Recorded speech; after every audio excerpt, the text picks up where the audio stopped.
Hey everybody, it's Emmy, the teen librarian from Lake Forest Library.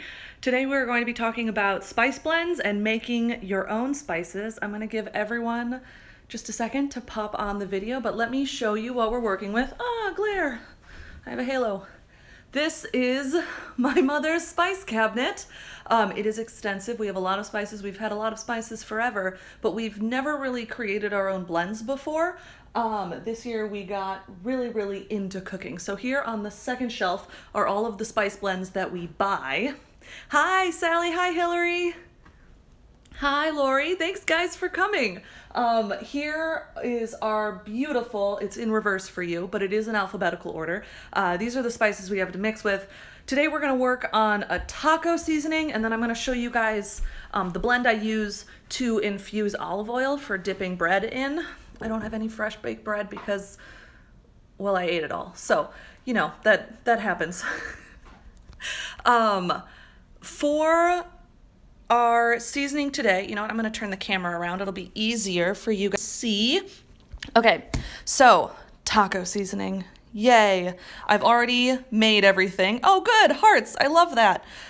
Kathy, you sort by color. That is actually a great idea, but I feel like we have so many herbs and so many different kinds of pepper and cinnamon that if we didn't do alphabetical order, we would get hopelessly lost.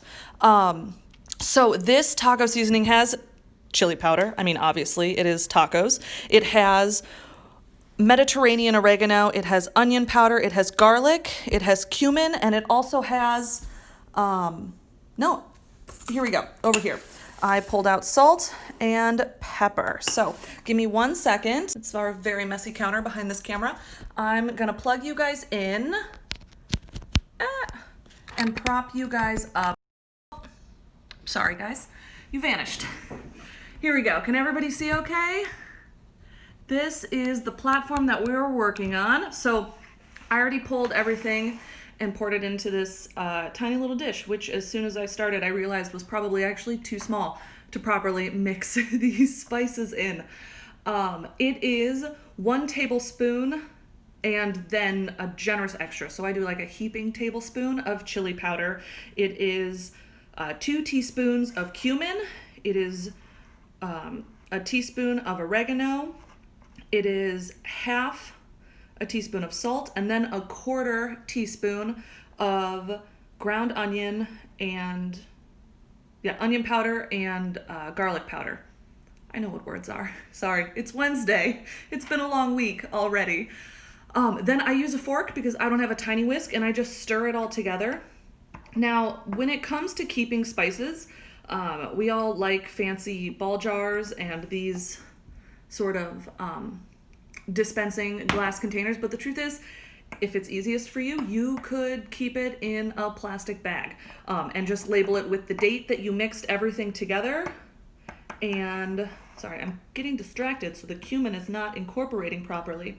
You want the date that you mixed everything together. Spices don't really go bad, but they last for a lot longer if you keep them in an airtight container, or as close to airtight as you can manage. Obviously, we don't keep our salt in an airtight container because we got these cute little dishes.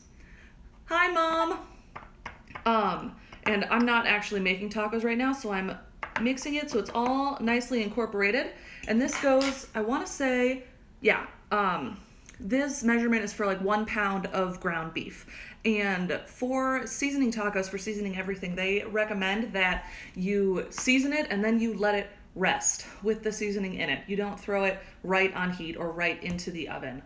The longer it rests, the further the flavors get to develop into, the meat or the dressing or the vegetables, whatever it is you're using. One of the spices that was not in our spice cabinet, but which I highly recommend using, is brown sugar, because brown sugar does a really great job of cutting the spice, like the burn in your mouth, while keeping the flavor that things like chili powder or chipotle powder will give you in, tacos or honey chipotle chicken, whatever you like. If you don't like brown sugar, you can use honey, you can use agave syrup, whatever it is you would like. So this is taco powder, which means that at some point this week we are going to be eating tacos or a taco casserole. And I want to show you guys the stuff I use to blend olive oil. So I use crushed red pepper, and I use oregano. I use a tablespoon of each, which seems like a lot, but that's per 1 cup of olive oil. And we infuse our olive oil in these really pretty Weck jars. Yeah, Weck, W-E-C-K. And then you can add salt, you can add pepper to taste. I usually do a big pinch of either one. Thank you, pepper. Thank you, salt. The salt and pepper, for some reason, tend to sink to the bottom as they infuse, while everything else, the oregano and the crushed red pepper, tend to float to the top. So I'm going to stir this down here in its jar really fast.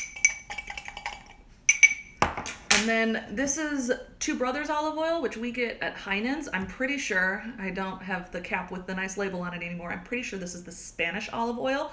We tend to alternate between Spanish and California as far as which kind we buy, because we like them both. Now I'm not going to fill up this entire jar because I like my concentration of spices. Oh, it looks so impressive when you've pre-mixed it and not just dumped them all on top. I like my spices to be concentrated. We're gonna let this rest for a couple of hours before we use it, which will give me enough time to make another loaf of bread. You can eat it right now, right? If you had some bread you want to dip it in, you are more than welcome to start that. The herbs will settle, as I said, salt and pepper on the bottom as it slowly infuses. As you get down to the bottom, you might find it gets more and more salty. Just keep adding olive oil and letting it rest. The oregano and the crushed red pepper will float to the top. Want to make sure my fork doesn't run away from me there. So that is really the only two prepared things that I had for you guys today.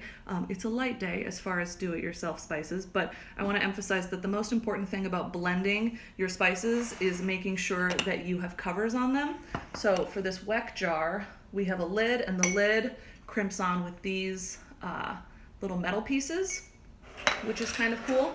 This is an airtight. They come with a rubber ring that you can use to make the jars airtight. However, the olive oil ends up ruining the rubber, like it stretches it out. So now we just do this, and we desperately hope that we don't knock it over when it's sitting on the counter. We go through it so fast that we don't worry about it going bad, because even this olive oil is not sealed closed. So it's fine. We're gonna cover this jar in saran wrap, and we're gonna use it later this week. So that's really all that I have for you guys today. Hi, Lori. It's good to see you guys.